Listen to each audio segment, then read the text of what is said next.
This is a smartphone.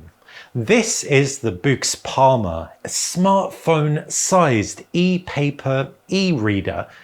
But anyone who says this is a smartphone replacement or almost a smartphone replacement, I call the reason being, it doesn't even have a SIM card slot. There's no cellular connectivity. You can't use this thing independently and be connected, make phone calls on it, so it's not a smartphone replacement. But that doesn't mean it isn't exceptional.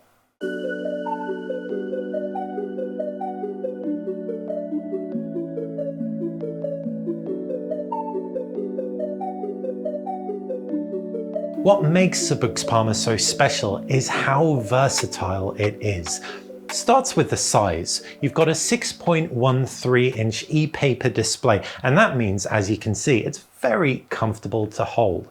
Instantly, it unlocks a whole load of use cases that you wouldn't get from a Kindle.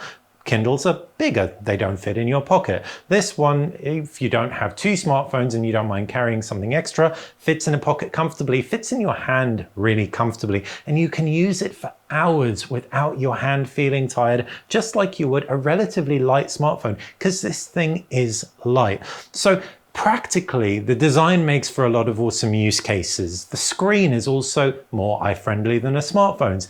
I feel more comfortable giving this to my goddaughter, for example, because the screen isn't full color LCD or AMOLED. It isn't as punchy, it doesn't grab attention. If she wants to read, she can do so on a more eye-friendly e-paper panel. Going beyond the design, you have the software running Android with full access to the Google Play Store. I can install third-party apps on here, and unlike previous Boox devices, Boox has made the Palma very Android-like. I can put widgets on the home screens and treat it more like a smartphone than I've been able to on the Boox Note Air 2, for example, or the Tab C Ultra. So I'm really here for this smartphone-styled e-reader. Let's talk about a few of the specs in a bit more detail now.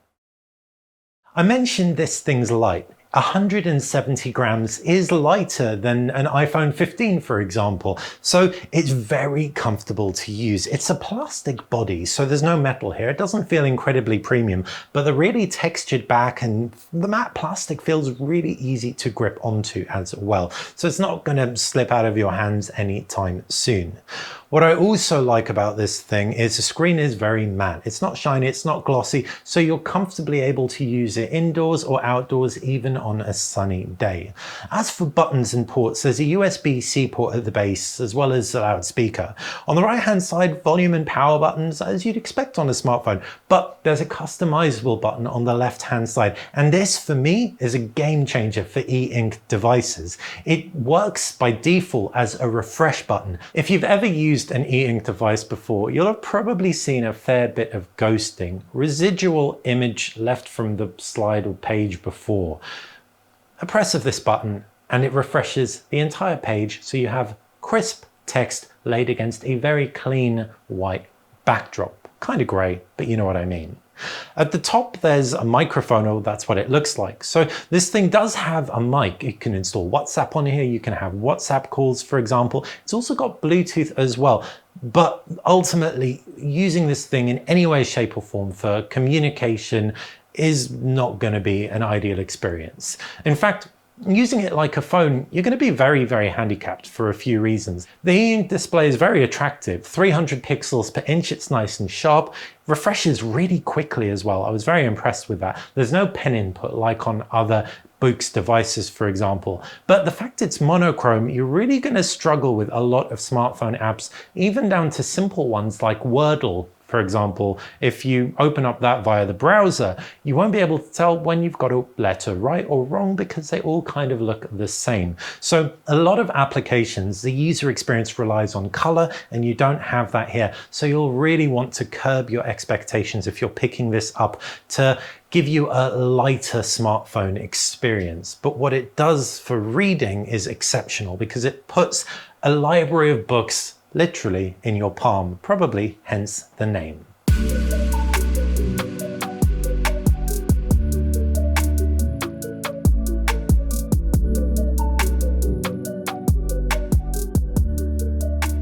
with 6 gigabytes of RAM and a Qualcomm Snapdragon 662. It's hardly going to knock your socks off for gaming, but you wouldn't want it to. The chip performs well enough to give you smooth experiences through even apps like WhatsApp and atypical e-ink display type apps. Now, if I have one issue with the Boox Palma, it's the operating system. This thing runs Android 11. Okay, functionality-wise, not the end of the world. You can still run the latest applications. It's all quite skinned with Boox interface as well. So it doesn't impact things, but what it does impact is the security patch that you're going to get on here. Now, Boox update policy isn't spelled out in black and white. You don't know how many security updates you're going to get with the device. And if you're putting more personal stuff on here, your Gmail apps, WhatsApps, etc., it's putting more information in a device that isn't perhaps as secure as a smartphone. Running an older version of Android isn't the be all and end all, but the latest security patch on this thing is June 2023. That's 6 months ago, whereas my Oppo Find N3, for example's latest patch is December, which is just a few weeks ago. So you always want the latest security software on kit that you're going to be putting really important personal information on. I've gone around the houses a bit talking about what I like and don't like about the Boox Palma, but I haven't spoken about the key thing, reading, and it's very good for that. It reflows text through the standard application reading app on board into a very comfortable view. You can also customize the side buttons so you can skip page with a long press or a double tap, and you can go back with another command. The customizable side button is really, really powerful. Unfortunately though, that next page, last page, doesn't work in the Kindle app. But the mere fact you can get the Kindle app on this, as well as the Kobo application and various other reading apps, is really awesome. It's not going to be great if you read comics, manga comics, for example. Color is obviously an important aspect to comics, but more than that, the aspect ratio. So I use Readly a lot. It's an application that lets you read magazines, and it looks great on the Tab C Ultra, which is color. But on the Boox Palma, it looks pretty bad because you've got a lot of up and down letterboxing and that lack of color. Just no go. PDFs, again, don't look awesome natively, but if you reflow PDF text, which you can do using the Adobe Reader app, looks decent. So long and short, if you're reading and you can reflow text across any application, it's a winner. When do I use the Boox Palma? Awesome for traveling. I can slip it in my pocket pretty comfortably and just take it around with me in a jacket. So traveling, it's probably my favorite scenario, me personally, but it's also great in bed because I don't want to have a chunky e-reader weighing me down in an awkward position while I'm propping my head up. I can actually just lie down on my side and comfortably read this. I briefly mentioned my goddaughter. That's another situation I feel the Boox Palma could kind of come into its own for young adults and kids because that screen doesn't throw colors and high brightness levels at you, so it's not going to be as visually stimulating, but at the same time you can get a whole library of books on here. If a kid's studying something like English and wants to study 4 or 5 books, you can put them all in this thing and it'll be a lot lighter when you're traveling or just going to school, etc. So I would actually probably get this as a gift for a kid if I had one. Admittedly, they may wish it was a smartphone, but if I was a parent, I'd probably be glad that it isn't one.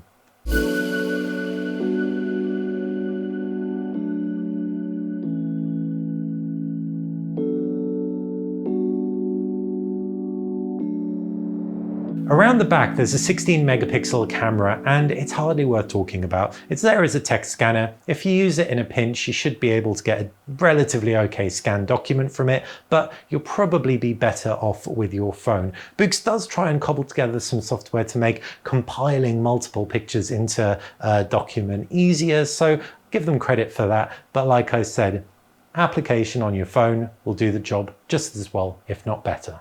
Boox has also spent many years customizing the e-ink software too, the refresh rate software. There are various different modes of e-ink refreshing that you can fire up. that can be super responsive if you're looking at even video content, or it can be a little bit more kind of regal is the term that the interface uses, and that is for cleaner looking content. Whatever you use, you can use that button on the side to refresh your screen. It's also really nice when it comes to brightness. You can have warm brightness, you can have cool brightness, sliding scale in between, and you can also fire up auto temperature so it can gauge not just how bright things get, but also how warm or cool to set the temperature to match your ambient environment. Personally, I tended to set my brightness a little bit lower, and with that, I had incredible battery life from this thing. And altogether, between the battery and the screen, as an e-reader, it's so handy to just always have in your bag in a pinch. So that's the Boox Palma in a nutshell. There's a lot here that I love. The design, really comfortable to hold for ages. The screen looks very good. Two-tone brightness, variable brightness levels, auto brightness, nice and sharp. There's just a lot going for it. Is it perfect? Absolutely not. For starters, this isn't a smartphone replacement. I wouldn't want it to be a smartphone replacement. You have to be okay with that when you pick one up. Additionally, if you look at picture-heavy stuff, comics, things that are quite wide aspect ratio, this isn't going to be for you either. But all of those caveats aside, if you want a library that fits in your pocket with a bunch of smarts inside as well, this absolutely nails it.